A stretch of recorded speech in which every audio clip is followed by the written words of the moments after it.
Amados filhos e filhas, estamos no novenário, eu repito, que começamos hoje o primeiro dia de uma novena. Jesus misericordioso, iluminai nossos caminhos. Jesus misericordioso, Iluminai nossos caminhos. e de modo particular hoje, pedindo a Deus, iluminai o caminho dos estudantes. Iluminai o caminho dos estudantes. Mais uma vez. Iluminai o caminho dos estudantes. E nós vamos pedir essa iluminação. Essa iluminação que vem de Deus, que vem de Jesus. Eu sou a luz do mundo. Quem me segue não andará nas trevas. Eu sou a luz do mundo. E como a gente precisa iluminar? Eu fico impressionado, até aquela música, ilumina nossos pais, vossos filhos e filhas. Ilumina, ilumina nossos pais, nossos filhos e filhas.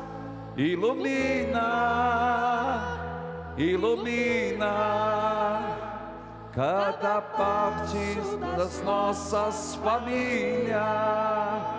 Foi baixo o tom, né? Ninguém merece, Jesus.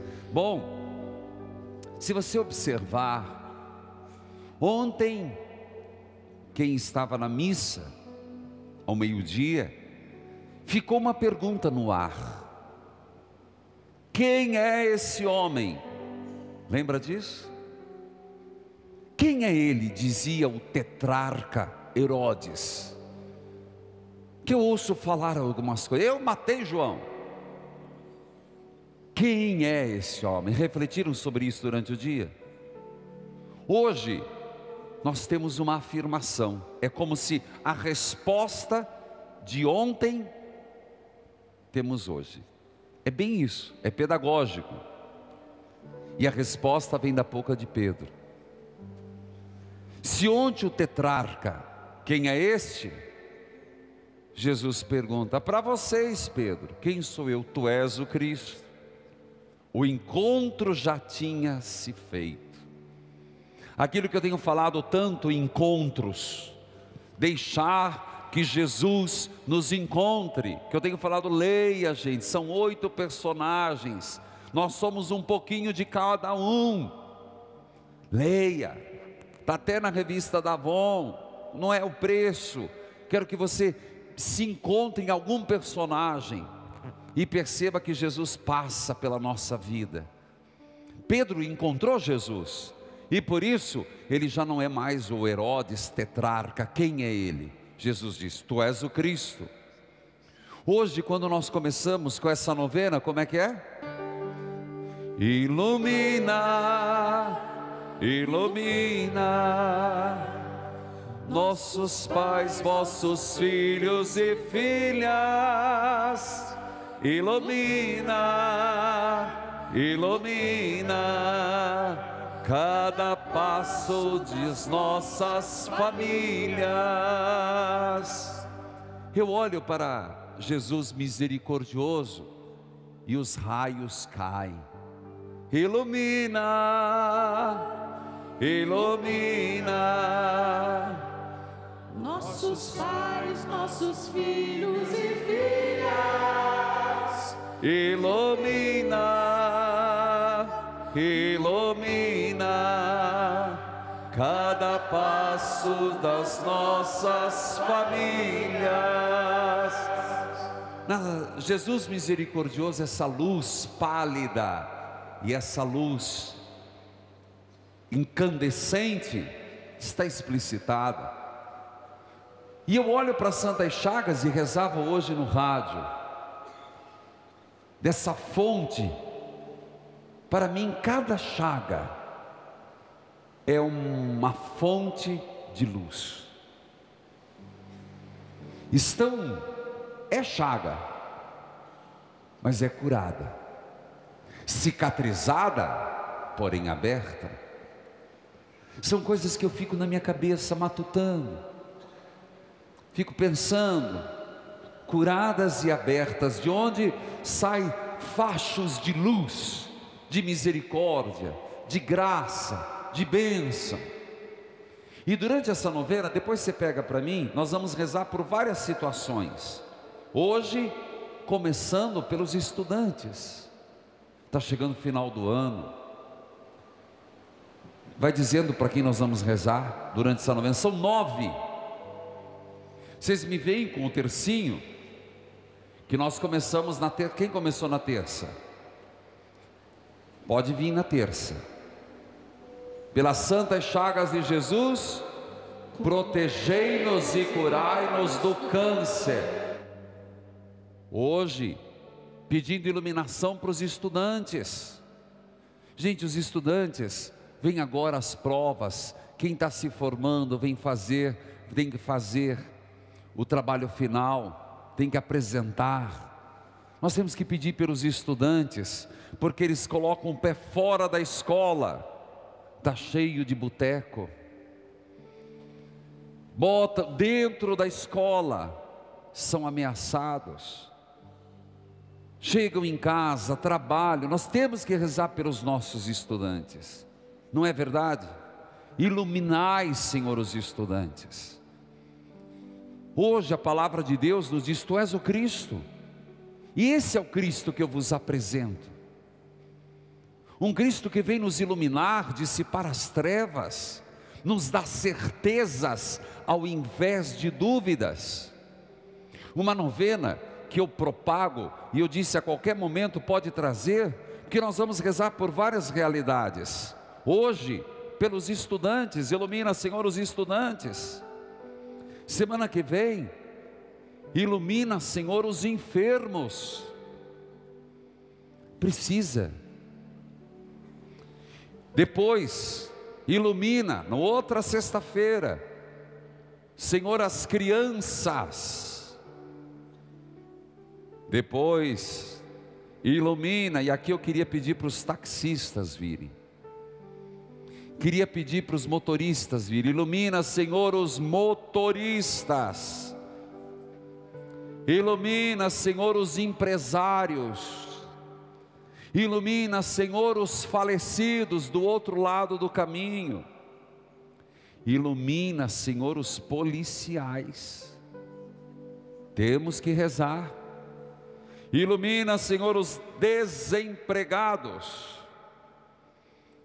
Ilumina, Senhor, as famílias. Claro, você vai dizer, a gente precisa pedir, ilumina, Senhor, os governantes. Isso tem que ser uma prece sempre. Filhos queridos, quem é o Cristo? O Filho do Deus vivo. E nesse contexto, abri ontem, e faremos ainda nessa missa, a oração dos arcanjos, porque vai de quinta a quinta. Quinta-feira passada, na missa, ontem à noite, abri a Semana dos Arcanjos. No rádio, nós estamos fazendo a novena. Na igreja, uma semana, rezando e suplicando os arcanjos. Ilumina, Senhor, pelo arcanjo Gabriel, trazendo-nos a palavra de Deus que ilumina. Não por acaso, domingo agora é domingo da Bíblia, e nas 3 missas tragam a Bíblia, a palavra de Deus que ilumina. Ilumina, Senhor, com os raios curativos, pelo arcanjo Rafael. Rafael, Deus cura. Ilumina, Senhor, com o arcanjo Miguel, libertando, rechaçando o mal. Quem é esse Jesus? Pedro fala com autoridade: Tu és o Cristo. E nós somos chamados a propagar esta devoção. Muito obrigado, querida.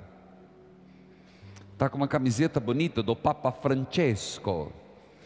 E hoje São Pio de Pietrelcina, que a gente fala Petrelcina, não tem problema, que é na Itália. Esse santo apaixonante, que descobriu quem é Jesus.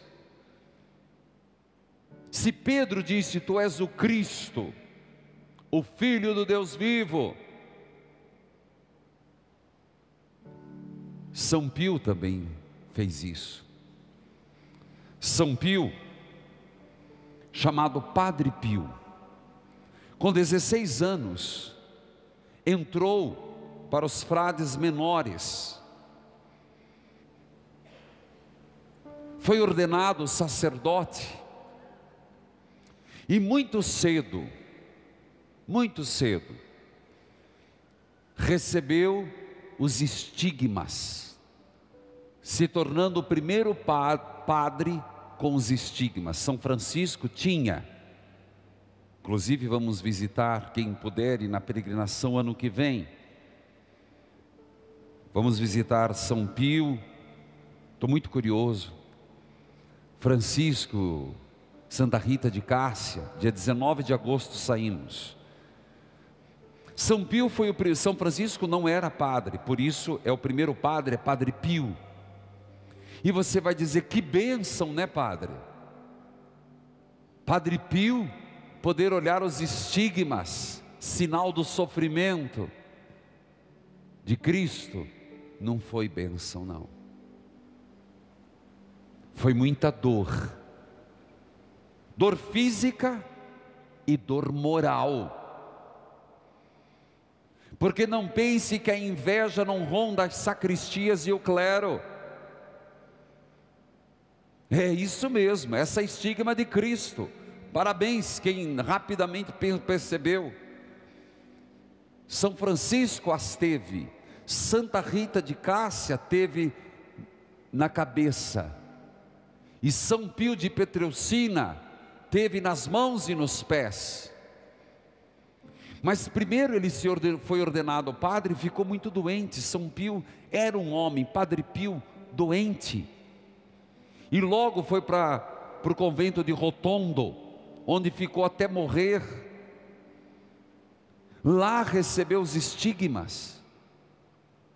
Só para você ter uma noção, e eu contava no rádio, ele encontrou Jesus.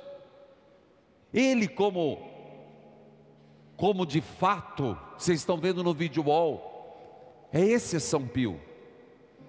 Padre, eu queria saber mais da vida de São Pio, de 1887, que bênção, gente, eu poder dizer, eu fico tão feliz e alegre, de dizer, de poder falar no rádio, agora para a TV e dizer, você vai saber a vida de São Pio através de um filme, amanhã, às 11h30 da noite, mas padre, misericórdia, eu durmo com as galinhas, padre, domingo, 1h da tarde, pronto, bom horário, não é? Já almoçou, vai, em vez, domingo à tarde, 1h da tarde, vai estar no Cine Luz da TV Evangelizar, a vida de São, eu já assisti, e me emocionei. Por que eu digo que eu fico feliz? De nós podermos oferecer para o povo exemplos, de poder, você acha que isso vai passar numa TV secular? Nunca, você nunca vai ver isso. Eles colocam aquilo que dá ibope, quanto mais carnicida melhor, e agora só dá Lava Jato, né? Liga e desliga, só dá isso. Era a Olimpíada, não tem nada contra a Lava Jato, parabéns ao Moro, parabéns ao Dallagnol, mas a gente também precisa de coisa boa. Por isso, você vai poder assistir amanhã 11h30 da noite, ou domingo a 1h da tarde, São Pio. São Pio doente foi para um convento, e recebeu os estigmas. O que me impressiona, você pode conferir a vida dele, que é emocionante. Primeiro, como ele lidou com aquilo? Ele lidou como um carinho de Deus, mas ao mesmo tempo como uma grande missão. Ele recebeu muita chacota. Me lembro que no dia da canonização dele em Roma, que não faz muito tempo, saiu uma matéria, onde uma pessoa alucinada afirmava que São Pio não tinha nada de estigma sobrenatural. Ele dizia que ele colocava ácido. Ó coração incrédulo. Claro, os exames foram feitos, a igreja demorou. Por que São Pio sofreu? sofreu muito pela incompreensão do próprio clero, dos próprios irmãos. Foi proibido de rezar publicamente. A igreja demorou para aceitar. Isso também é um gesto de sabedoria. Eu não estou criticando, pelo contrário. A igreja é sábia em avaliar caso por caso. Ah, Nossa Senhora aparece na vidraça, vai todo mundo à igreja. Não. Nossa Senhora aparece no toco. Não é assim. A igreja tem seus métodos para validar o que é psíquico, o que é invenção e o que vem de Deus. No caso de São Pio, ele teve um sofrimento porque foi pedido que quem cuidasse do caso dele era alguém que não gostava dele. Então dificultou muito. Mas São Pio foi de extrema humildade, proibido de rezar missas públicas, mas sabe-se, rezou algumas, até a última está registrada, mas ele entrava em profundos êxtases diante da Eucaristia.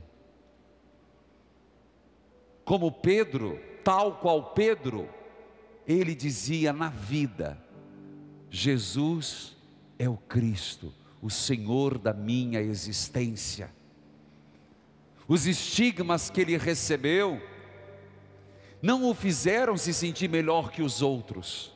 Ele dizia: nas tribulações, e vale para mim e para você, recorra ao Sagrado Coração de Jesus. Nas tribulações, se refugie na oração. São Pio dizia e enfatizava o amor à Eucaristia como o maior tesouro inestimável que um ser humano pode ter na terra. E é verdade. Quem encontra Jesus, encontra a Eucaristia. Para nós católicos, quem encontra Jesus, encontra a Eucaristia. São Pio de Petreucina, que disse: temos que prestar contas a Deus de todos os momentos de alegria, de provações, do bem que fizermos e dos que deixamos de fazer. A omissão. São Pio, e isso eu quero ver com os meus olhos no ano que vem, nessa viagem de peregrinação, dia 19 de agosto. Eu só tenho datas na cabeça, né?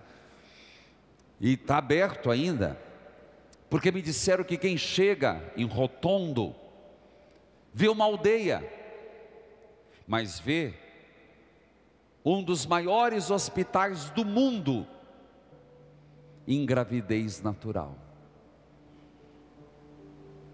Top! Tratamento para as mulheres que querem ficar grávidas. E a segunda coisa que se vê é uma cidade pequena, repleta de obras de caridade. Esse é o legado de São Pio.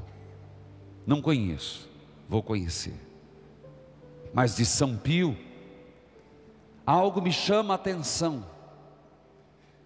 Ele não tinha, no coro da capela, no coro, ele não ia embaixo, ele ia em cima. Ele não tinha essas delicadezas que alguém faz de colocar, apesar que não tá bem duro isso aqui, de colocar proteção. Se você olha o genuflexório que São Pio se arrastava do quarto para a capela, ele é de madeira e está fundo, baulado, onde os joelhos dele ficavam dias, horas em oração. Queridos irmãos, tudo isso não nos toca, tudo isso não nos faz perceber a misericórdia de Deus, ao mesmo tempo o caminho da salvação. Tudo isso não nos faz perceber de um Pedro que disse: tu és o Cristo, um São Pio que diz: tu és o Cristo, não em palavras, mas em atitudes. Tudo isso não nos faz perceber o quanto temos a progredir e como Deus nos ama, nos dando exemplos maravilhosos, nos dispondo os arcanjos a nosso servir, a serviço de Deus por nossa causa. Aí você vai falar: eu não acredito em anjo e arcanjo. Ignorância das ignorâncias. Há tanta coisa entre o céu e a terra que nossos olhos não veem, mas nem por isso não significa que não existe. Os arcanjos, os anjos da guarda. Se você está doente, comece a pedir: arcanjo Rafael, traga-me os raios curativos. Se você tem alguém que está vivendo um momento de frivolidade, de distância de Deus, ou você mesmo, arcanjo Gabriel, traga-me a boa nova da fé. Se você está se sentindo acuado numa armadilha, encurralado pelos seus inimigos, príncipe guerreiro, arcanjo Miguel, levanta a tua espada, me defenda com teu escudo. A vida é uma batalha, mas Deus nos dá mais do que o necessário, as armas para bem lutarmos. Amém.